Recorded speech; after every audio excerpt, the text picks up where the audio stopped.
bienvenido a Podcast Fénix. Hoy estamos en el segundo módulo y en el primer capítulo de este módulo que se llama Conoce tu entorno. En este capítulo vamos a hablar de un tema el cual es muy controversial, pero muy chimba. Pero primero les voy a presentar a una personita, el cual es una persona importante en mi vida, pero vamos a ver que se presente él. Hola, ¿cómo están todos? Yo soy Juan Sebastián, tengo 18 años, acá con este talento.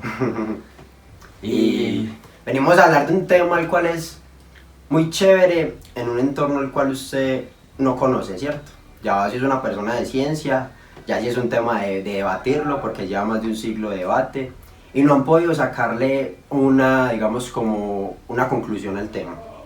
Pero bien, digamos que hoy vamos a hablar de la realidad, pero no la realidad de que todos conocemos, de la realidad de cada persona que tiene problemas, no. Vamos a irnos un poquito más allá y vamos a hablar de la realidad científicamente. ¿Cómo así que científicamente? Sí. Sebas, yo te hago una pregunta. ¿Tú en tu vida te han sucedido cosas que tú no esperabas? Sí, ¿Cómo muchas qué? veces.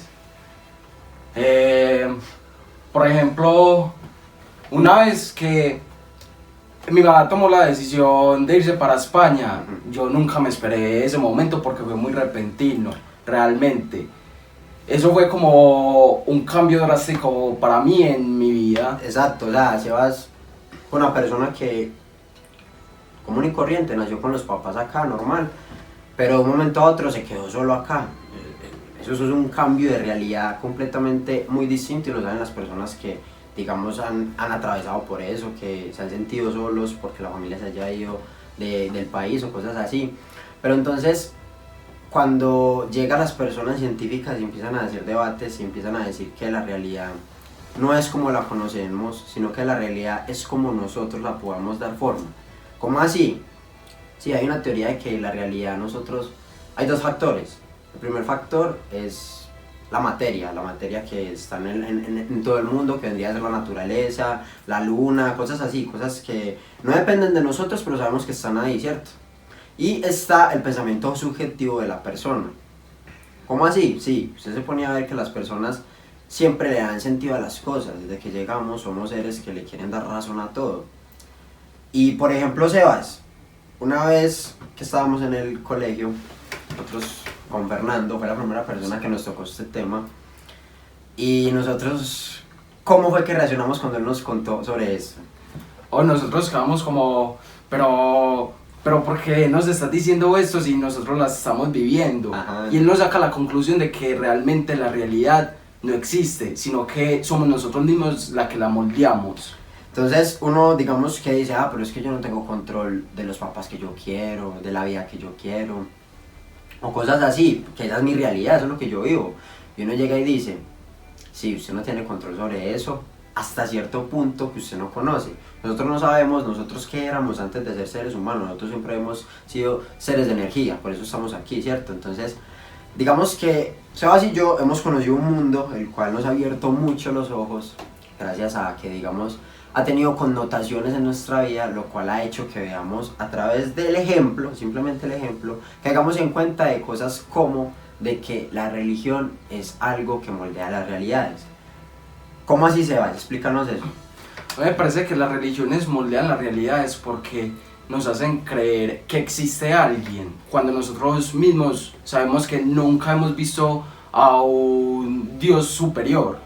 A mí me parece que en vez de un Dios superior podemos encontrarnos con la fe, que por medio de la fe, si un ser humano es mucho de devoción, va a lograr muchas cosas más. Digamos que la fe es, digamos, una de las cosas que los seres humanos tenemos más fuerte. Cuando un ser humano tiene fe, un ser humano alcanza lo que sea. Y se ha visto a través de los años por historia, simplemente por historia, se ponía a ver personajes que por fe ganaron. Está Alejandro Magno, están otras personas pues, que no recuerdo en estos momentos, pero la fe mueve a las personas. ¿Y por qué las mueve?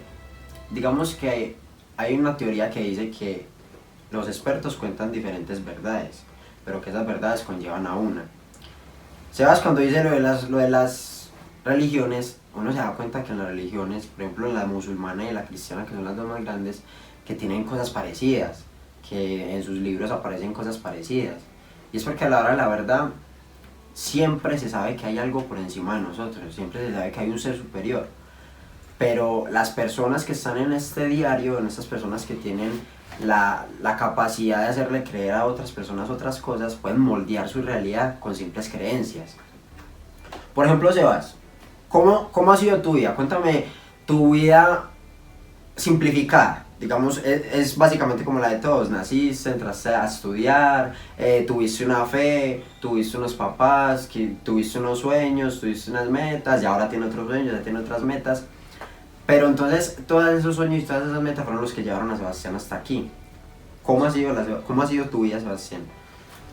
No, mi vida, a ver, hay partes en donde uno cree que uno está muy encerrado en la sociedad, entonces hay partes de la vida en donde uno ni siquiera sabe tomar decisiones.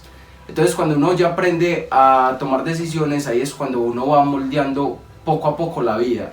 Mi vida ha sido así tal cual como la dice Tomás, pero de un momento del año después de la pandemia, yo sé que a todos nos cambió mucho la vida, porque ya todos tomamos un poco más de conciencia y dijimos, bueno, si nosotros no empezamos a enfocarnos en algo, la sociedad nos va a consumir mucho. Entonces eso fue lo que yo hice. Me empecé a enfocar a tomar mejores decisiones y a moldear un poco más mi destino hacia futuro. Sebas dijo un tema muy chimba que también vamos a tocar en el próximo capítulo, de la conciencia. Sebas, ¿tú crees que lo que tú tengas en tu conciencia predefine tu realidad? Yo creo que sí. Eso lo vamos a ver en el próximo capítulo, pero en este vamos a tocarle dos teorías. O sea, yo creo que tú toques la del irrealismo y yo toco la del realismo. Perfecto. Toque usted la del irrealismo. A ver, para mí el irrealismo es algo que yo lo tomo como algo que yo no puedo ver. Todos sabemos que si yo no veo algo o no lo toco es porque no existe. Y es así. Por ejemplo, hay algo que yo saqué, que es, por ejemplo, que la NASA a nosotros nos tiene muy consumidos en la existencia. Porque ellos nos dicen, hay vida, por ejemplo, en Marte, pero nosotros los seres humanos no sabemos eso, porque nunca hemos viajado, no sabemos ni siquiera si hay otra galaxia. No sabemos si hemos en realidad viajado al universo. Exactamente. Porque, o sea, la tecnología ha avanzado tanto y no hemos vuelto a la NASA. Y la NASA volvimos en los años 70, en donde no había tanta tecnología. Entonces exactamente, uno dice, pero tan raro. Y por ejemplo ya viene la del realismo, que viene propuesta, la del irrealismo fue propuesta por la Escuela de Copenhague, por Bohr. Y el realismo fue propuesta por personas como Einstein, y no me acuerdo de los otros dos pensadores, pero esas dos personas, Einstein y esas dos personas, debatieron a la Escuela de Copenhague y a Bohr todo el tiempo diciendo, pero ¿cómo así que el irrealismo? Ellos hablaban de la magia, de que, por ejemplo, Pachita, porque allá vamos a tocar un poquito de Pachita, pero, por ejemplo, ellos decían, yo cómo voy a cerrar los ojos y decir que yo le doy la forma a la luna si yo sé que si lo cierro ya está ahí. Entonces venía el irrealismo y le decía, es que nosotros no estamos diciendo eso, nosotros estamos diciendo que el universo ya existía y nosotros solo estamos dando un pensamiento subjetivo de lo que nosotros vemos del universo. Entonces la realidad es moldeable, la realidad no existe, porque nosotros la podemos moldear. Nosotros le dimos nombre al electrón, que no sabemos si sí es un electrón.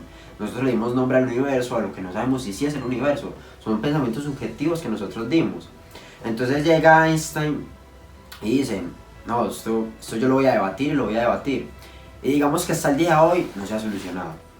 Pero luego llega una persona que es Jacobo Greenberg, que es una persona que rompió los datos del irrealismo. O sea, dio demasiados datos donde la gente decía, ¿qué bola es? Y fue atrás de Pachita. Sebas, cuéntanos algunos cuantos de los temas que habló Jacobo. Jacobo habló sobre, pues ya lo mencionaba, el realismo, la energía sintérgica, que es literalmente lo que hizo Pachita, que era una... no me acuerdo, no me llega el nombre acá, Era energía, ya manipulaba la energía. Pues eso tiene un nombre también. Listo, dígalo como le salga. Ya manipulaba la energía. Chumana, algo así. Sí, chumana. Chumana, era una chumana. Chamana. Era una chamana que ella, por medio de su conciencia y todo eso, hacía milagros, hacía trasplantes de hacía corazones, trasplantes. o sea, Incluso yo vi por ahí una historia que esa me explotó mucho la mente. Esa fue como, pero ¿cómo fue eso posible? Que era que un señor que no tenía una pierna fue donde ella, con mucha fe también, y que ella, por medio de la espiritualidad y todo eso, le dio una pierna, que el señor, cuando salió donde Pachita, tenía pierna. Entonces eso es como... ¿qué bola es? ¿Qué bola es? No, ¿cómo así? Por ejemplo, Jacobo Greenberg, él era un científico. ¿Y qué pasa con los científicos? Los científicos, cuando se encuentran con personas como Pachita, como Jesús, como Buda, los científicos evaden ese tema. ¿Por qué? Porque no le encuentran explicación. Entonces, el irrealismo decía eso, explicaba cosas como Pachita, que decía que es que nosotros acá en el universo somos una energía más. Y viene y muestra a Pachita a través de Jacobo Greenberg, que Jacobo Greenberg era una persona muy inteligente, pero era una persona que también tenía mucha fe, a él se le notaba. Y Sebas y yo hemos vivido de cerca la espiritualidad. Sí. Sebas, ¿tú crees que la espiritualidad no es irrealista? Lo que uno vive ahí. O sea, es irreal, uno Sí. después lo cuenta y la gente es... no las cree. Y eso también, eso me trae un tema también, que es con las personas que han vivido algo paranormal, que también son como entes. Como los parálisis del sueño. Exactamente. Cosas que no le encuentran explicación. Eso, que no le encuentran explicación. Esas cosas son las que explica el irrealismo. Y entonces, hasta el día de hoy, entre ese debate entre el irrealismo y el realismo, el último premio Nobel que se entregó fueron a 3 pensantes, que en este momento no recuerdo cuáles son, pero comprobaron que el irrealismo le ganaba al realismo. Entonces, en estos momentos, la teoría de que la realidad no existe es válida. O sea, usted puede decir, mi realidad no existe, pero entonces no vamos a decirlo así, vamos a decirlo de la siguiente manera. Nuestra realidad está siendo afectada por X o Y motivo, o sea, otras razones que no nos connotan a nosotros, que no nos importan a nosotros, pero igualmente se está viendo afectada. ¿Cómo en qué? Muchas veces no nos damos cuenta en lo que tomamos, en lo que comemos, en los medicamentos que nosotros mismos nos ingerimos, no tomamos conciencia en las cosas que hacemos, en las cosas que estudiamos, con las amistades que estamos. Y digamos que esa realidad es la que uno puede moldear. Cuando usted moldea esa realidad, que es la que uno entiende, uno ve muchos cambios positivos y dice, bien, mi realidad sí es moldeable. Pero entonces, cuando vemos que todos somos tan parecidos y que todos vemos encaminados como a servir a otra persona, porque eso es lo que nos enseñan en la escuela, a servir, no nos enseñan a ser líderes. Entonces uno se da cuenta de que el sistema está mal, que el sistema se dio cuenta de que la realidad es alterable y de pronto nuestra realidad está siendo alterada. ¿Tú qué piensas de esa teoría, Sebastián? Oh, eso es una teoría muy dura, y desde siempre lo que digo Tomás, de los colegios, las universidades también, que nos han inculcado mucho que todo tiene que ver desde la sociedad. Literalmente en los colegios siempre es como una rutina, porque literalmente los colegios no enseñan a uno salirse de la rutina, sino a uno seguir la rutina. Entonces eso es lo que siempre nos han enseñado. Y las familias socialistas también nos enseñan lo mismo, que uno nace solamente como para trabajar y para ser uno más en el mundo.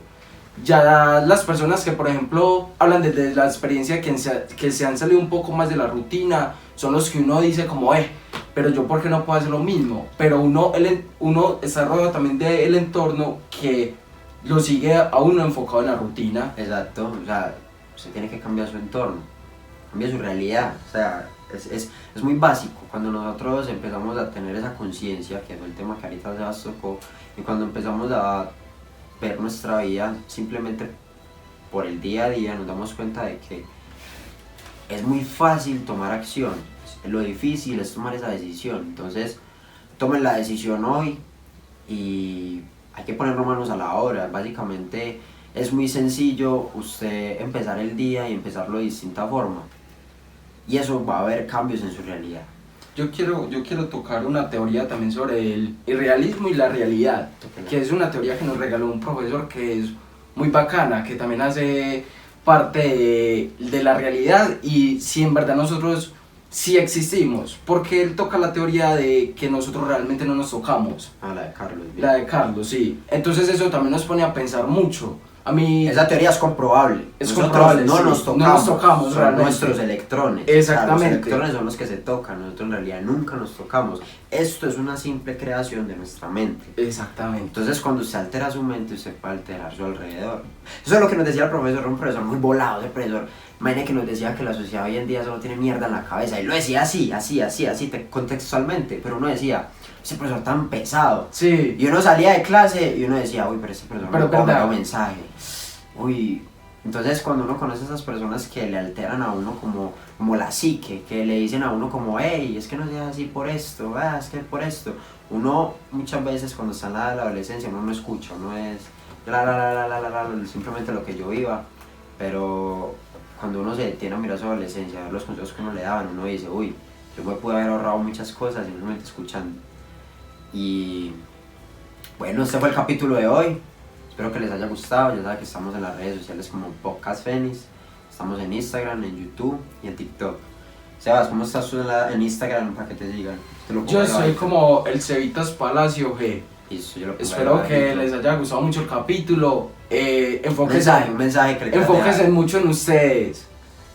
Si alguna vez toman la decisión, acuérdense en que una decisión es la que moldea su futuro. Sépanla tomar. Siempre hay que pensar antes de actuar. Y ya saben, la base de cada capítulo es nutrir y entretener. Eso fue Podcast Fénix.